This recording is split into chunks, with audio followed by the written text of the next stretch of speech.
Here we go. Um, Dr. Chinwé, welcome to the Calm Mom podcast. I'm already so expectant for our conversation. Thanks for making the time to be with us Oh, today. Michelle, thanks for having me.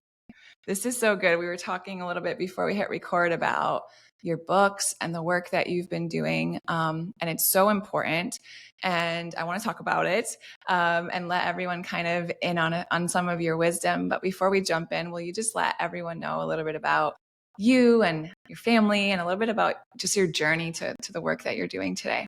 Absolutely. So, I am an anxiety and trauma management therapist. So, my certification is an EMDR. And so, for those who are completely unfamiliar with that, it sounds like a bunch of letters, and it is, but it stands for eye movement desensitization and reprocessing. So, it's a brain based model of healing traumatic memories. So, that's something that I am really passionate about, especially given just the last 4 years and what we've experienced. So I have a private practice located Yeah. in Roswell, Georgia, which is a suburb about 21 miles north of the Atlanta airport. And I have a family. My husband and I are raising three amazing kids. Jalen, she's not a kid anymore. She's 21. She's in college. She's awesome. In fact, she was here for 3 days while my husband and I took our first vacation in 5 years. Come Solo on. vacation, Michelle. Come on.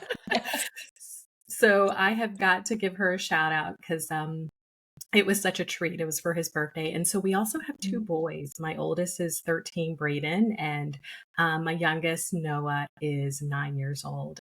So that's pretty Amazing. much it in a nutshell. My journey in terms of, how I got to be interested in trauma work was basically as a therapist starting Yeah. my career. I saw individuals who experienced really hard and heavy and frightening things. Yeah. Um, and the typical protocols that I learned in my graduate program around treating depression, run of the mill anxiety just wasn't effective. Yeah. Yeah. People kept coming back. So I Yeah. knew that the relationship was solid, but I Mhm. felt like I needed to be equipped with more skills and strategies to be able to help them. And so when I dug into, I didn't take my first trauma course until my PhD program, which is pretty wild. But I'm Yeah. also kind of old. So No. I've been in the profession for 18 years. And so we know so much more about the neurobiology of trauma and how Yeah. trauma is really stored on a cellular level. Yeah. And we didn't know as much. Yeah. We didn't have a lot of that neuroscience available at the beginning of my career. But when Yeah. it surfaced, I dug into it and found it to be super, super helpful. Amazing. Wow. Wow. Such beautiful work. Um, I know there are people listening who are super interested and they might be thinking, this is amazing. And like, I had a really great childhood and like upbringing. I haven't experienced any like catastrophic loss or event, or I wasn't abused, or like the things that we tend to think of when we think of quote unquote trauma. But we know that it's actually a lot more nuanced than that. Would you talk to that a little bit before we kind of get into it? What is trauma, and how subjective is it, I guess, to each individual? Absolutely. That's a great question because when most people think of trauma, they immediately and initially think of really catastrophic Yeah, events, such as experiencing violence, sure. including combat violence, which is where we first got the term PTSD because Right. people were coming back from the Vietnam War. Our combat veterans were experiencing a host of symptomology that therapists were like, what in the world? This is, Yeah. again, very different from depression or anxiety. It's a whole Yes. mix of things. So your audience may not realize that we did not even, you know, come up with the term trauma until the 1980s. And It's that's when it was wild. included in our diagnostic manuals. So, yes, when people initially think of trauma, they think of combat war, terror, torture, Yeah. sexual abuse, any other form of intense violence, even natural disasters. Yep. And those are some of the most severe, Hmm. some of the most profound, and many would argue even the most debilitating Hmm. experiences of trauma. But I want to share with your audience that the reality is um, an accumulation of stressful events over time Yeah. can register as traumatic to one's nervous system. And it is very unique to Yeah. an individual's nervous system. So today, mental health as well as medical health professionals are recognizing that trauma can occur from a variety of experiences, Yeah. such as having a difficult marriage, Yep. separation, divorce, infidelity, interpersonal conflict, having a tough time with your teenager that, Yeah. your teenager is dealing with substance abuse. So I'm not talking about a teenager with a bad attitude, right? I'm talking about Yeah. someone who's really struggling and that feeling like an ongoing trauma. I Yeah. have a child who has autism. So it's not my specialty area, but I get a lot of Yeah. calls and emails from parents who there's some research that really shows that there's some correlation with individuals who have come back from war and the levels of trauma that parents who are raising kids with special needs Yes. experience. I mean, it's Yeah. wild, but that's out there. Yeah. And then for those of you, um, some of your audience that's listening right now, if you grew up in a home that just felt unstable, maybe you Yeah. knew you were loved, both Yep. parents were physically available, but you didn't feel seen, you didn't feel heard, or maybe one parent struggled with Mhm. substance abuse. Maybe they weren't physically abusive to you. Maybe you had your basic needs met, Yeah. but they were impaired in some Yes. way. So maybe Yeah. they were dealing with their own mental health difficulties. So Right. those are the things that can register as traumatic. And Michelle, I just want to share this with you. People don't often realize that one commonly overlooked cause of trauma is surgery. Wow. Yeah, surgery, especially surgery or any sort of invasive procedure that occurred before the age of 3 Wow. can register as traumatic. Wow. I think that's so important to recognize. One, the scope of things that can be traumatic to our nervous systems. And then second, I think it gives us a lot of I don't know if permission is the right word, but I think it removes a lot of even our own gaslighting of like, well, my brother seemed to be fine when our parents got divorced, but why am I still holding all of this that I can feel, or, whatever the event was. I think we can be quick to compare our experience of certain events to others, especially maybe people close to us that we see things. Actually, it's funny you say that. I brought my kids to see Wild Robot last night. And we're like the only ones in the whole theater. It's like 4 p.m. I shouldn't even say last night. But my second daughter sat next to me and watched the whole movie, and her feet are reclined and she's just kind of sitting there and she's like just enjoying the movie.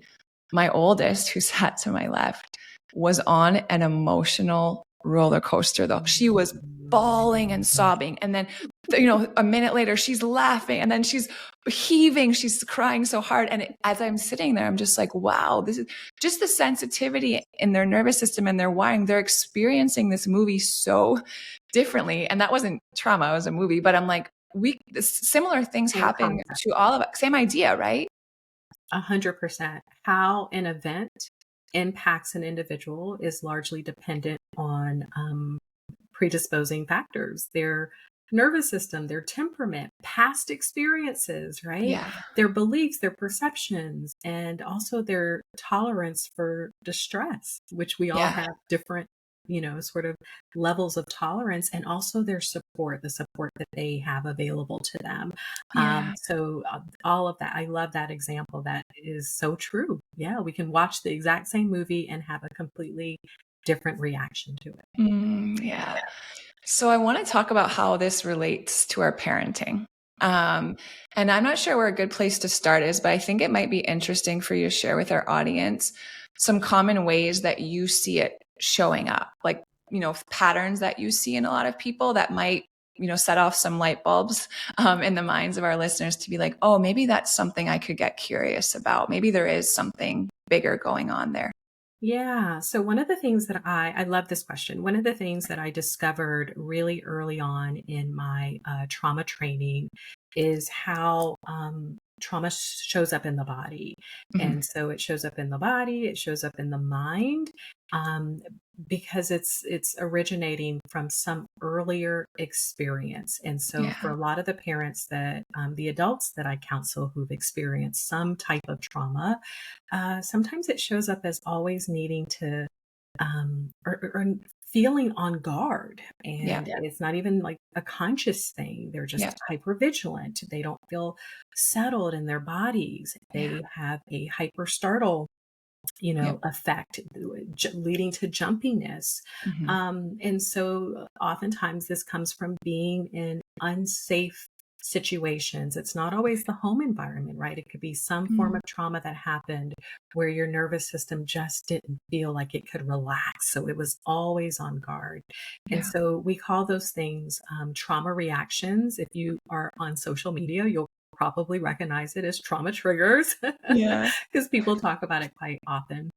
And so simply, trauma reactions are reactions to things that your nervous system, your mind, your body recognizes as reminiscent of some past traumatic event. So that Yeah. can trigger you emotionally, it can trigger you physically, it can Mm-hmm. make you think of thoughts that you're like, "Oh, this is so intrusive. Why is this coming up right now?"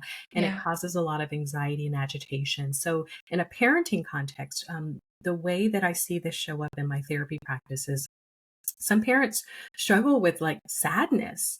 They Mm-hmm. feel defeated. They feel Yeah. overwhelmed. They feel like they have like a short fuse. And part of that is parenting, especially if you're Yeah. parenting younger kids, parenting a child who is highly reactive or highly sensitive. Yeah. Sometimes that can come up. But what I see most often is parents will feel so fearful, maybe because of their own past experiences or what they're getting from the media and the world feels so scary that then they become quite over controlling. And we've all heard Yeah. of the term, helicopter Yeah. parenting.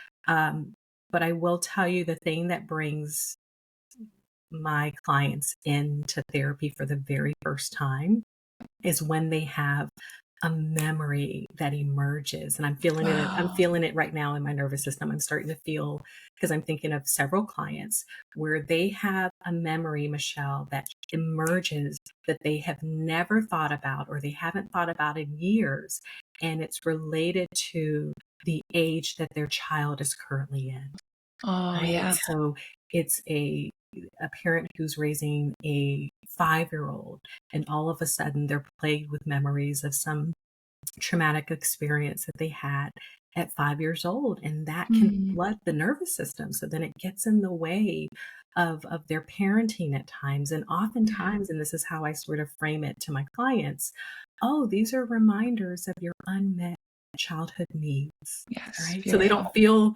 like they're going Yeah. crazy or they're wrong. And it's Yeah. frightening. And these memories are triggered by your child's behaviors, but it's not your child, right? Yeah. It's Yeah. not your child, Yeah. but it can feel really overwhelming. Wow. It's so good. And I love you teaching on this because I think, for those of you who are listening, let this bring you a whole new level of self-compassion. Yeah. Because one, there's a reason for everything we do, whether we're aware of it or not, right? Yeah. We're all like, we all care so much about raising our children. None of us are doing it perfectly. And those moments that, we feel we're less than stellar, there's a reason why we showed up that way, regardless of whether we're aware of it or not. And then the second part of that self-compassion is that, for ourselves and for our children and for our partners and every human being on the planet, like I so believe this, everything that we do and say and think, like it's all in service of some unmet need. Mm. Right. And even those we're often not aware of. So I think what you're granting permission to is a new level of like curiosity instead of being hard on ourselves or critical or judgmental or the stuff that we're kind of prone to jump to before we allow ourselves to be like, well, wait a minute, what's going on here? And then reach out to someone like you. Oh my gosh, like your podcast, the sentiment that you just shared is a way of they're all ways of normalizing the hard things that I haven't met one person, adult that hasn't experienced a disappointment, a wounding, a Yeah. setback, a season of Yeah. frustration. And Yeah. so for parents who've experienced trauma, Yeah. that self-compassion is so important because we sometimes feel like we're failing our kids because of what we're experiencing. So it's important to Yeah. know that awareness is really the key, Yeah. and just bringing awareness to those areas of parenting that are most affected by our emotional triggers, as opposed to feeling like we've done something wrong or that we have Yeah. failed as parents. Oh, let's talk about it because I feel like there's so many of these terms that are just thrown around. I think self-care, mom guilt is one of them, mom rage, like all these different things. I'm like, can we just not throw those around all the time and Thank just you. like unpack them a little Thank bit? you. But let's start with guilt because that's something that I get approached with very often too. And especially I think as it relates to our own childhood woundings and how they show up in parenthood, I know that it can bring up a lot of guilt when one, the patterns with which we parent run so deep sometimes that we're like, I will never do what my parents did. And then we do it. And then we're like, oh my gosh, I just did it. What's going on here? Or we have those moments where we're super, our window of tolerance is really narrow and our capacity and our patience is short that day and we snap or whatever it is. We've all been there. And then it's that wave of like, my kids are ruined forever or whatever thoughts come up, and the guilt. But talk to us about managing that or give us like some practical ways to respond or maybe some invitations for a mindset shift around the guilt that we might feel in parenting. 100%. So, and this is just me, other therapists may not agree, but I think guilt gets a bad rap. Yeah, I always say there's two kinds of guilt. I'm like, there's productive guilt and there's unproductive guilt. So we are in alignment. So Yep. guilt is a way of recognizing that we have fallen short, which we Yep. do all the time because we are imperfect beings. And Yes. that is just part of, being human. We're going to make Yeah. mistakes. We're going to fall short of our standards and our values. So guilt isn't terrible when it allows us to acknowledge, hey, something happened. And then we can maybe even rectify, Yes. the error, such as in the case where parents, any parent who says they've never yelled, I just am not sure that I believe you. I love you, but I don't know. Like I try not to yell. I don't really yell anymore, but those are, I'm like, don't Yeah. touch that. You know what I mean? Like Yeah. we all have those moments. Sure. And then our kids are scared and we're like, oh no, mommy did not mean to scare you. I'm so sorry. Like I was feeling nervous because I thought you were going to get hurt. Right. Right. And so owning that, so that guilt that I felt in that moment led me to rectify, a mistake. I didn't want my child to have this sense of fear or terror. But the Yeah. problem is, and I see this so often in my therapy practice, is that guilt over time, when it doesn't see the light of day, bleeds into shame. Yeah. Yeah. And yes, that's the problem, right? Yeah. That's a whole nother story. And Yeah. we can talk about that another episode, and I'm sure you already have. So rather than, sinking into guilt, what I encourage my clients to do is just to sink into awareness. Okay. Because when we're not aware of our past experiences, really the impact of our past experiences, that's when we carry it into parenting. Not that we're going to be perfect because we are aware, but if we're aware, we're able to catch it and again, That's it. rectify the error. And so, one, I guess, practical way is, well, two things. The mindset shift is this. If you are listening right now and you have experienced some trauma and you do feel like it has bled into your parenting way too much, what I want you to know is that this does not preclude you from being a loving, an Come on. amazing and joy-filled parent. And it does Yeah. not mean that Yeah. you're gonna ruin your kids or that you've already failed or ruined your kids. Yeah. Absolutely not. Yeah. When you are able to connect the dots between what's happened in the past and what your current reality is, Mm-hmm. there is an opportunity to heal and to transform these patterns. And so Yeah. the first is just, awareness that you can still be an amazing parent. And then Mm-hmm. the second thing is just having like a practical, strategy. So one of the things that I teach parents, it really comes from this model called DBT, dialectical behavioral therapy. You don't even have to really dig into that, but it really holds the idea that two things that seem opposite can both be true and can Yeah. both exist Yeah. simultaneously. Mm-hmm. And so here's a very brief statement. When you are having a hard time, and maybe your child is having a hard time, recognize that this is hard. Yeah. Do not submerge, deny, dismiss, disregard your real experience because It's really hard sometimes. it is so hard. It's It's so so hard. hard. It is so hard. It is so Yeah. hard. And it's going to take practice like anything else, right? Like building a Yes. muscle. And it's going to take, I forgive myself. I'm giving myself self compassion. Beautiful. So when something happens, feel what it is that you're feeling Yes. without try not to add the shame and the guilt. You can Yeah. say, this is hard. I did not show up as my best self, right? Yeah. I yelled. I pushed my kid out the door because he was late. I didn't Yeah. even kiss him good. Or whatever it is. Or I was, Yeah. I had a short fuse with my spouse, Yeah. or the mailman came and I didn't even look him in the eye and I try to see Mm-hmm. everybody, but I was in my own head. Whatever the situation is, Yeah. you acknowledge what it is, you acknowledge how you feel. I've been feeling overwhelmed. I've been feeling frustrated. I just got back from Aruba and I need 6 more weeks of it, right? It's like it wasn't that helpful. I'm back home and I'm stressed. Yeah. So acknowledging the reality of the situation and also saying, this is the other hand, I'm doing the best that I can. I love my child. I, Yeah. whatever the reality is of, Yeah. that's, I guess, more positive, more life Mm-hmm. giving, more, um, Empowering. empowering, that's the Yeah. best word, in service of what it is that you're Yeah. trying to achieve, right? Your That's right. values. That's exactly right. Empowering.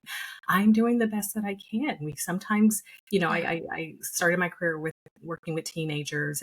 So I worked with a lot of families and trying to, patch up ruptures in the relationship, and just teaching parents that you can say, I've never raised a teenager before. This is Yeah. really hard. I'm not Mhm. perfect. And I Yeah. love you. And I know that we can get through this together. Yeah. So those are the two things. And so a parent of a smaller child who is, maybe triggered by the child's behavior, you can say, I feel frustrated right now. I feel overwhelmed. I haven't gotten enough sleep and I'm doing the best that I can. So in this moment, I am choosing to give myself compassion. Mhm. Tomorrow is a new day. The Mm. next minute is a new day. What can I do to take care of myself? So trauma recovery is as much how you show up for other people or trying to Mhm. change, your relationship patterns with others as Yeah. much as it is showing up for yourself, right? Mhm. Switching the patterns that are well entrenched. Yeah. How you show up and how you care for yourself is probably the short way of putting it. Oh, it's so good. And I love that you talked about you can say this and this, right? Both can be true. And then you just talked now about showing up. And what I was kind of hearing through all of that, which is so good, is while you're doing all of this for yourself, which is so powerful and so important, you're modeling it Oh, for your kids, right? Like, I think you can obviously, like, let's just assume we're being age appropriate and whatever. Like, you can say these things out loud as you're processing it yes. yourself, right? You can, like, I think so often we're like, well, how do I teach my kids Yeah. the things we want to be? And it's like, I promise you, the more you be it, they will watch and they will model and they will do the same. So I would love to even hear your thoughts on that, like just verbally speaking these things out with our kids around. you know, we don't have to go hide and like process this all the time. A lot of it can be done being witnessed by our children. And that's parenting and coaching and teaching and all the things. In real time, Yeah.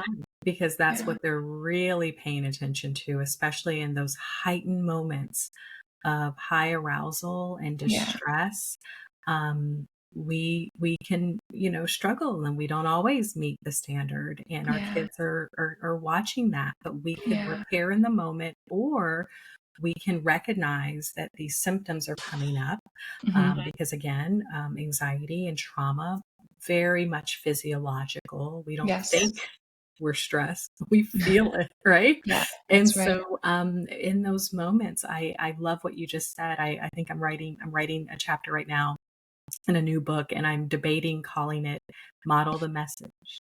Model Love the it. message, Go right? for it. Yeah, yeah. Because I mean, Yeah. we've heard it before. It's, it's out there, but what you're saying is so important. So a practical Yeah. is when you are feeling high arousal, elevated heart rate, feeling warm, when we are in our right brain, or when I'm talking to little kids, lizard brain, and That's right. your logical brain is hijacked. You don't think very clearly.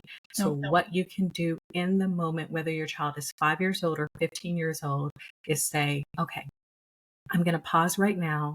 Mm-hmm. I'm going to take a couple of deep breaths. I'm Mm-hmm. probably going to take like a walk, as long as your child is safe. Yep.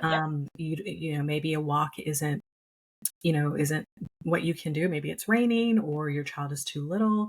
But even if your child is little and it's not raining, I would say put them in a stroller and Yes. you walk Both of you get out there. You probably both need it. right. Yes. Have your 2-year-old, kind of waddle with you. Yeah, if you're desperate, go out in the rain. It's worth it. that, right? And there's even some research, and just that shows that changing the temperature, just right, Yep. going over to like a faucet and getting some cold Yeah. water on your hands, or holding a piece of ice, or Yep. whatever that's simple and Yes. accessible, and not hiding, to your point, not hiding that from your kids, Yeah. because to be human means you're going to be stressed sometimes. Why not teach your child how to cope in the moment? Oh, so I could not like put my stamp of approval on that any harder. It's so good.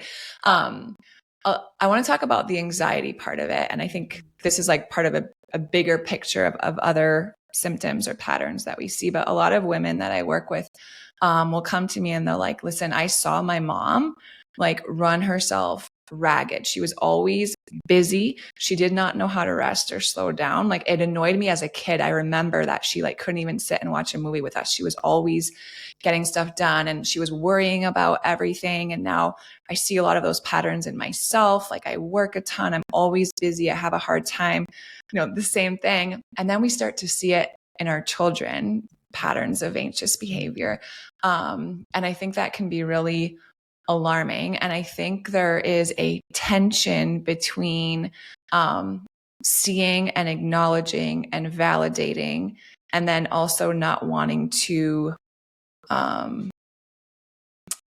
perpetuate it, I guess, like interrupting the pattern. So for parents who notice that their children are struggling with anxiety or having seasons where they're feeling more anxious, maybe it's fears or however that shows up, what are some really helpful, compassionate ways that we can show up for our kids? Yeah. So the superpower is you. That's what I want to tell every parent that's listening. When your child is struggling, whatever we want to call it, it doesn't have to be a level of distress that rises to, a clinical diagnosis. They could just be having a really hard time. It's a hard Yeah. season, or they could be struggling with clinical anxiety.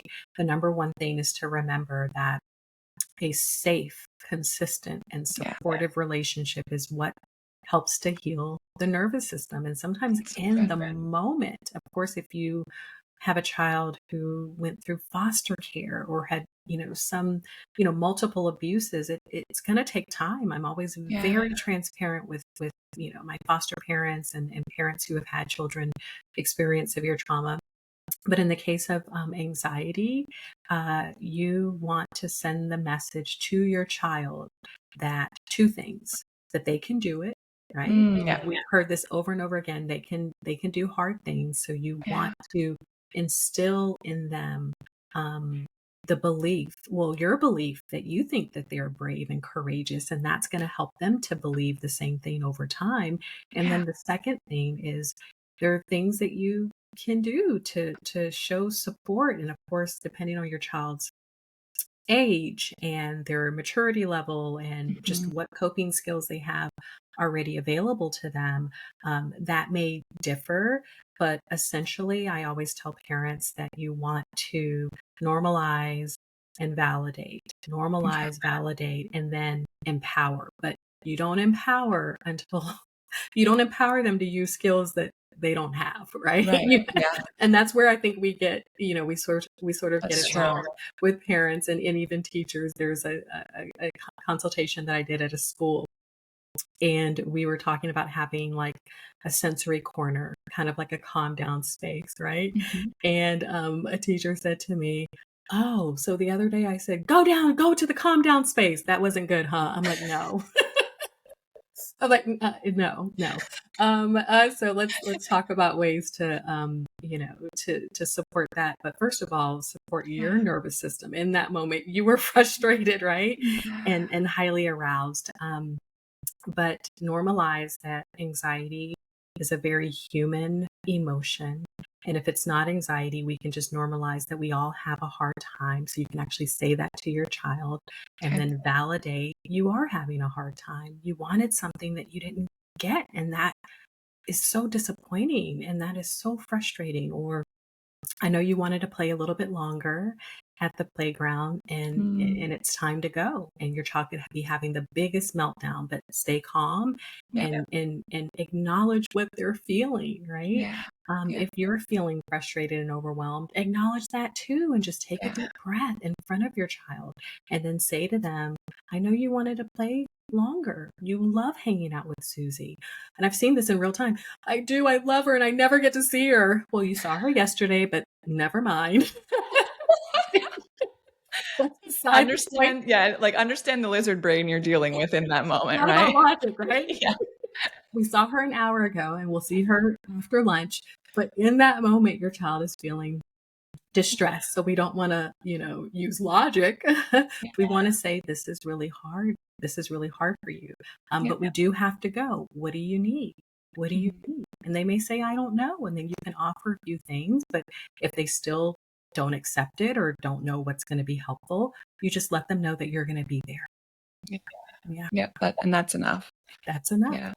I always say, I don't always say this, but I've said, that our kids, they can go through really hard things. They can experience really challenging things. They're just not wired to do it alone, right? And that's like the big part of our role through their life experiences is just being that presence. I think that's such a good reminder. Um, I would love for you to share with us as we kind of wind down our conversation. I'm just curious, some of your practices these days that are really nourishing for your nervous system, the things that are kind of non-negotiables or the things that you've kind of tried over time and that have really stuck, that have made a big difference in how you can be as healthy as you show up in all these different roles that you're playing these days. Oh, Michelle, I love this question so much. What I have discovered as a former people pleaser, and when I tell my Hmm. clients this, they're like, "Huh?" Because I'm really good at saying no. I'm really good at setting boundaries, and they're like, "I asked for 5 minutes, and I asked for 5 extra minutes, and you said no." And I said, "Yes, because I had to work on this, right?" Yeah. Boundary setting is really, really healthy. So Yes. this is what I have found to be really nourishing for me and over time for the clients that I've worked with. Honoring your needs, Mhm. honoring your needs when you have So come good. up in a situation or environment where your needs were not met, Yeah. may not have even been acknowledged or were completely invalidated. So never Yeah. mind severe trauma, neglect, physical abuse, or sexual abuse. but the small t trauma, right? Yeah. Where you did not get what you needed, that can sometimes cause you to put everybody else's needs um, above your own, Yeah. or to minimize your needs and pretend like you don't have them, which just, Mhm. we all have needs. We're human. Yeah. So honoring your needs, and that can look like, for me, sharing my stories. I've learned to be, as a therapist, not so sort of buttoned up, but um, transparent, not Yeah. taking over any conversation, but being as authentic as I can be. Yes. um, Communicating your needs is a way to honor your needs, and also enforcing boundaries. We set them sometimes, and we can be good at that, but we don't always adhere or Yeah. to our own boundaries. So I think that that's really important, because we want to make healing choices that are going to serve us, and not just what we think we're supposed to do, or what a book says, or even some expert. Yeah. Really, do a little bit of self-assessment to try to figure out, what daily practices that are going to serve you best. Mindfulness, breath work, taking a walk, talking to a friend. All of those things will build emotional resilience, Yeah. just like, working out builds physical endurance and physical resilience. So there's no such thing as a get heal quick solution. Right? Just no such thing. We can sort of manage distress in the moment, but try to figure out what's going to help you both in the moment and also long term. So good. It's so much of what we teach here, and it's such a gift because you don't have to go out and buy anything. You don't have to spend any money. It's just like slowing down to go back to some of the basics. You guys that are listening, like choose one of these things that she Yeah. just, call a friend today. Don't eat lunch at your desk, get outside and get some fresh air and come back. Like those are the small practices that ultimately build a life where you're caring for yourself, which is self-care. So that's so helpful. Thank you for all of this. Like I could talk to you for hours. This has been Right. so good. Thank you for the work that you're doing. I just like, you run into those people and you're like, I just buy it because I can feel like the peace emanating from you and the wisdom emanating. And it's just so beautiful to see. So thanks for sharing it with us today. For everyone listening who feels the same way and wants more of you and your teaching, will you let everyone know where they can find you and continue to learn from you? Absolutely. So the best place is, my website, Dr. ChinwéWilliams.com. And for those of you who are on social media, I'm most active on Instagram, and that's Dr. period, um, Chinwé Williams. So pretty Perfect. easy. Yes. Yes. Good. We'll link all of that in the show notes for you guys, easy access. But just thanks again for making the time, pouring into all of us. I so appreciate you. It's such a joy. Oh, thank you so much.